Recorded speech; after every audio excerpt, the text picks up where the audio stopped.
Feeding the Cats by R.V. Bailey. When she left, they were glad, the people at the farm. Too many cats, too much fuss about livestock they didn't need, her not always silent reproach. But daily she still trails back from the town, all weathers, keeping faith with her strays, loaded with catkins and Felix, and worry about cat flu and irresponsible cars. Meanwhile, in stinking cells, the patient hands, feet, faces singe at the torturer's flick. Terrified children are used for this and that. In foundering hulks, in camps, on roadsides, grannies and babies have no one and nowhere to go. Feeding cats? That's right, and Meals on Wheels. Visiting auntie, lending the car, showing up at the bedside, at the funeral, in the cold. Saying, not saying, waiting, listening. Bits of trying, the not unkind, the unbad. All of it, the mystic's rapture, the murderer's misgiving, what we can do. Add it up. One day it might tip the scales. This poem was written by Dr. Rosie R.V. Bailey. Not much is known about her, except as she relates to her partner, Yue Fanthorpe, whom you might recognize as the author of the first poem we read in this class, Not My Best Side. She was born in 1932 and had various different jobs over the course of her life, some related to writing and others decidedly not. In her own words, she became a poet by accident. The students she was requiring to write poems as part of their creative writing course very sensibly decided that if she were to retain any sort of credibility in their eyes, she should write poems too. So she did, and thus it all began. She has since published several collections of poetry, and this poem was first published in 2004. Feeding the Cats is a free verse poem, demonstrating no rhyme or meter. In addition, it heavily features enjambment, and altogether these things give it a flowing quality, making it more conversational than lyrical. This conversational quality lends itself to the theme of person-to-person connection through the poem, which is most prominently seen in the third stanza.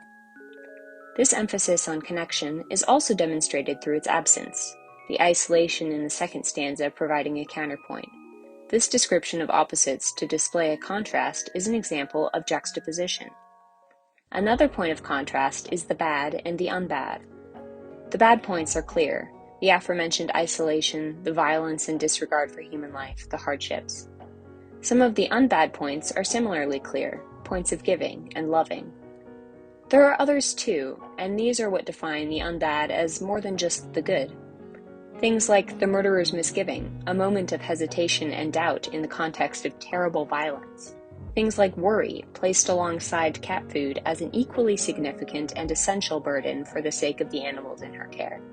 Or fuss about livestock, an inconvenience and perhaps an impolite poking of one's nose into others' business, but a display of care nonetheless. Throughout these examples, there is a pattern of small yet essential everyday things that we do for those around us.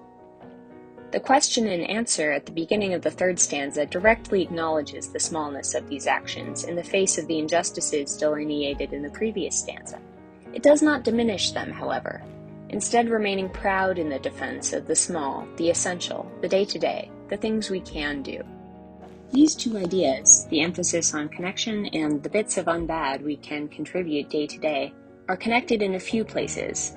Much of the good imagery is rooted in simply spending time with your loved ones and the ones who love you.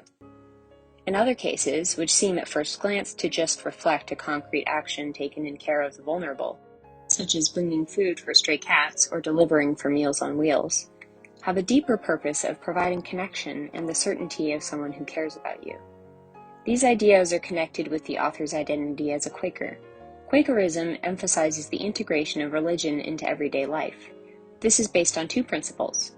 First, that God's grace can be found through our daily interactions with the world and each other. And secondly, that redemption and heaven are to be experienced during our lives here on earth. All of these points are made more impactful by the imagery she employs in her examples, most powerfully seen in the second stanza, where she describes multiple sensory experiences, such as the scent of the cells, the fire-like pain of a whip, and the sight of the half-collapsed and ungraceful shapes of shelters. Overall, this piece demonstrates the power of poetry to convey a message through a series of images, occasionally accompanied by the suggestion of an emotion, but just as often leaving that to the reader's own associations gained through their own experiences. This creates a personal connection between the reader and the poem such that each reading is unique. Especially strengthens the message of this poem, rooted as it is in morality and effort at a personal level.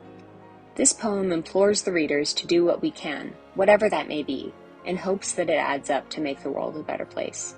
She does not ask of us miracles, nor grand gestures of good. Sometimes what we can do is simply not bad, and that could be enough.